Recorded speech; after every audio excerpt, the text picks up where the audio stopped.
Truck It, the drive around the world that saved my life.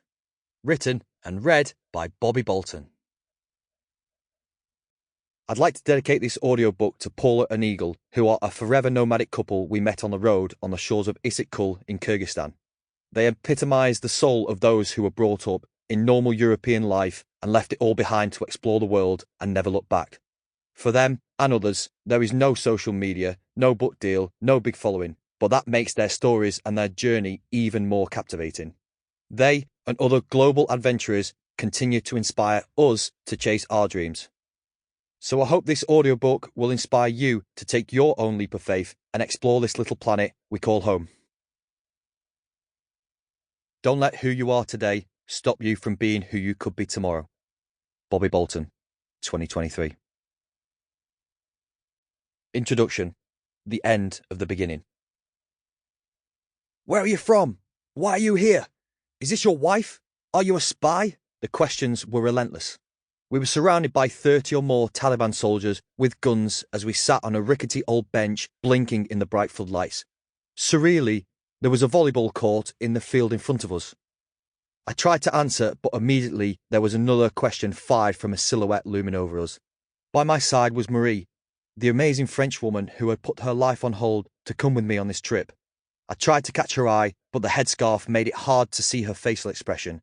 I sat slightly forward on the bench, both hands on one leg, and looked back up at the crowd with my head held high in an attempt to give the impression that I wasn't panicking as I answered, England, travelling, yes, no. Every time I answered, one guy who had especially wild eyes lined with thick black coal kept twisting his head to the side like a dog in a way that sent shivers down my spine. At what point, he came striding over and put one foot on the bench, leaning down to peer at me. I tried to telepathically send Marie the message that she should look away, absolutely sure he was going to go at me with a knife.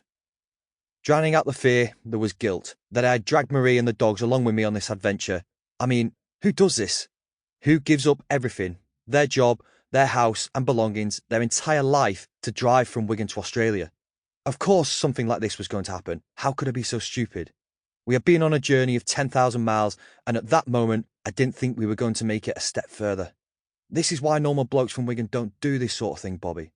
I thought back to almost 3 years before, when my fiancée had called off our engagement after 11 years together, and the construction business I'd sunk my life into had hit the rocks. While in the depths of those lonely moments that came after the heartbreak, I barely had enough money to buy a coffee on the way into work and was living in a mouldy caravan. It was like a big, hard, slow kick in the bollocks of my soul. But, much like a kick to the actual bollocks, it forced me to stop.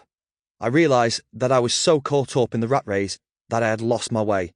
I had lost who I really was, who I wanted to be. My dreams of a life of adventure had fallen by the wayside, replaced with the burden of responsibility.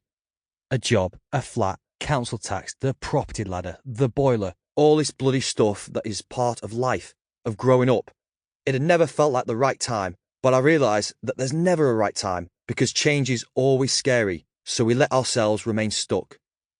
My trip was about unsticking myself, reminding myself that life is about a journey, not the destination.